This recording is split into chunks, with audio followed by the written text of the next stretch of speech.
Hello and welcome. It's Dougan here, and welcome to Module 11, and we're looking at the philosophy today of information.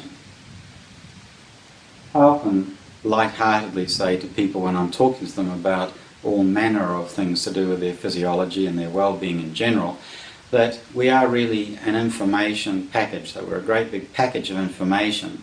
And wrapped around that is a collection of energy systems. Some of them are subtle and some of them are physical.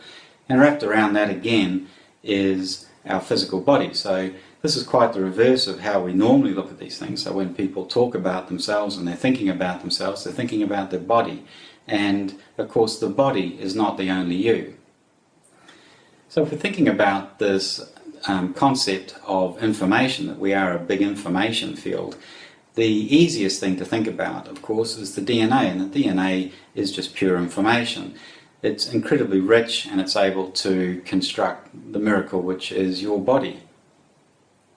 Along with the DNA go many other information chemicals within the body, or chemistry, sets of chemistry if you like, within the body, including the RNA, and we shouldn't forget at this point the mitochondrial DNA and its correspondent RNA as well. So the mitochondria are very small structures that live inside every one of our cells, and once again they're just pure information, and quite remarkable the difference between the information held within the mitochondrial DNA and the DNA within the rest of the cell. Even more exciting to consider is that the viruses which inhabit our body in massive numbers, so they far outweigh the number of our own cells, the number of viruses that are sitting within our body. These viruses are just pure information as well. And indeed there's a wonderful collaborative and cooperative process where the information of the virus is being shared with the information within our own cells, and progress and change and improvement is the continual outcome of this interaction with this information. Along with the viruses, of course, we have a tremendous number of bacteria and fungi, parasites and so on living in our bodies, and each of these organisms brings with it tremendous amounts of information as well. So we normally think about these microflora as being other than our cells, so these are outside of our own structure and our own organism. But when we consider that we have living within us all of these complex of organisms, and that they all bring their own information, their own needs and their own desires with them, it makes the whole equation so much more rich for us to actually contemplate. And indeed within TRIM what we're doing is that we're going in and we are directly interacting with all of this other information. So we've got our own information, if you like, which is the DNA, RNA and all the rest of it. And then in addition to that we have all this information which is coming from the viruses, the bacteria, the fungus and the parasites, of course, that are living within us as well. So what does all that mean for us? Well, we have this tremendous variety of information within our systems, and every cell is sharing information with every other cell within the body through an incredibly complex range of mechanisms. So mechanisms and processes that are going on are enabling each cell to actually be sharing information with every other cell. And indeed, you go inside the cell and all the little parts of the cell are sharing information as well. Added to that, we've actually got this incredible amount of information that's coming in from the viruses and the bacteria and the parasites, the fungi and other organisms outside of our body. So for example, our food source, whether it be plant-based or animal-based, wherever we're getting our food from, there's a whole heap of information that's coming in with all of that. And how does that make you feel? So how do you feel when you hear me talking about this? Well, I know when I began to actually contemplate this issue, I felt, an absolute sense of overwhelm. How on earth could my poor system manage this amount of communication that's going on? So all of this information that's flooding in.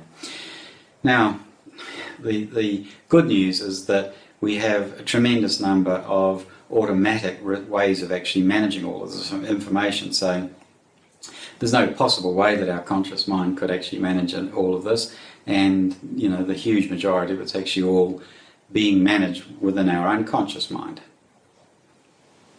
That being said, it still leads us to the question of sometimes some part of ourselves may become overwhelmed with this information, and indeed much of the disease that we actually have within our bodies and within our lives in general, in fact, is relating to an overwhelm from the wrong type of information. So in other words, we've got far too much of one kind of information coming in, and it's overwhelming the ability of our system to hear and interpret and act upon all of the other information that's coming in at the same time as well.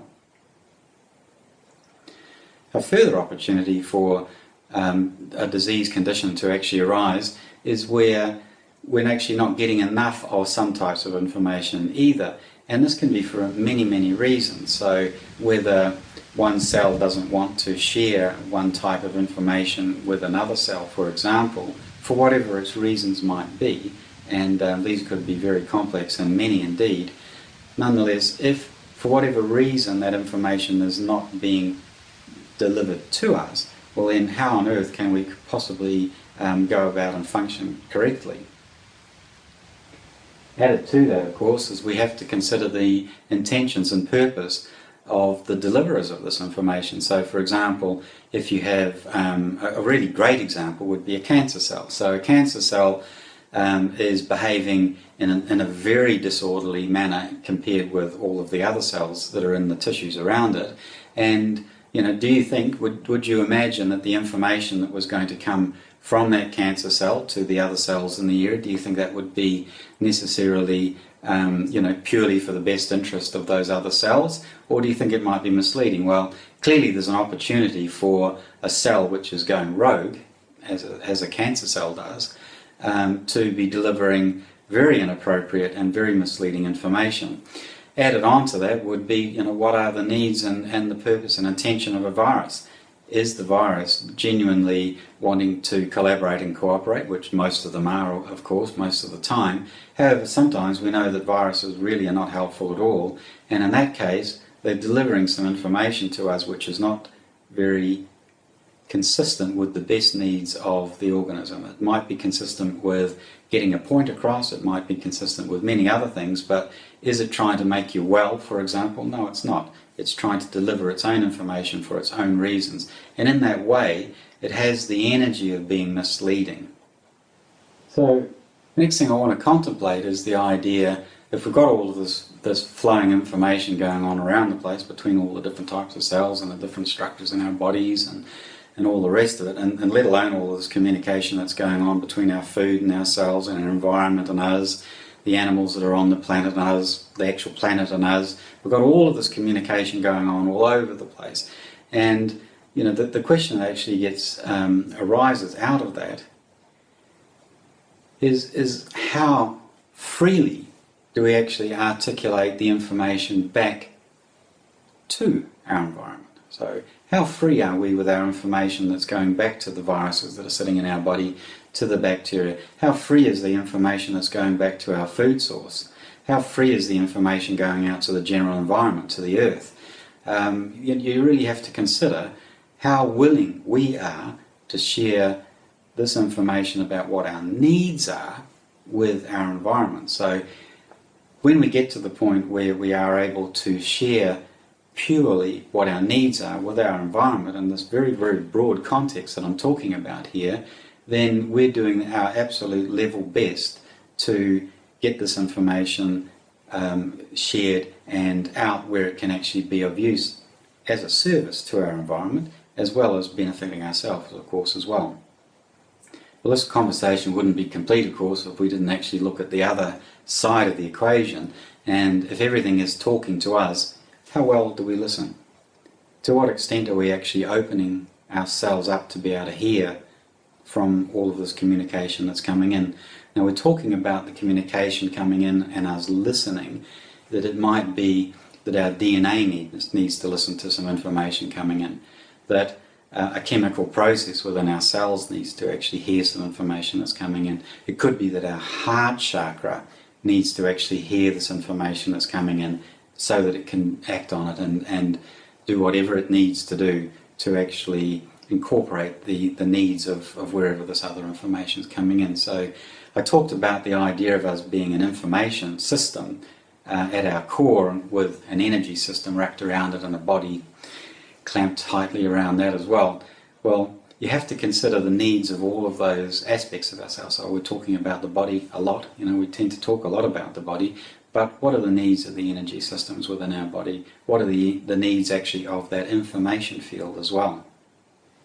Well, I really hope that this video has stimulated you to consider the topic of information in quite a new way. And I know when I began to actually prepare this information for this video today, I knew that there was something special and exciting to actually share with you, and it's a completely new way of viewing information and this nature of ourselves. So I really hope that you found that useful. Please do keep communicating within the TRIM Facebook group, and I really look forward to hearing your observations on what you're finding about your own information field. So keep the communication open, so keep your communication open. Thank you very much.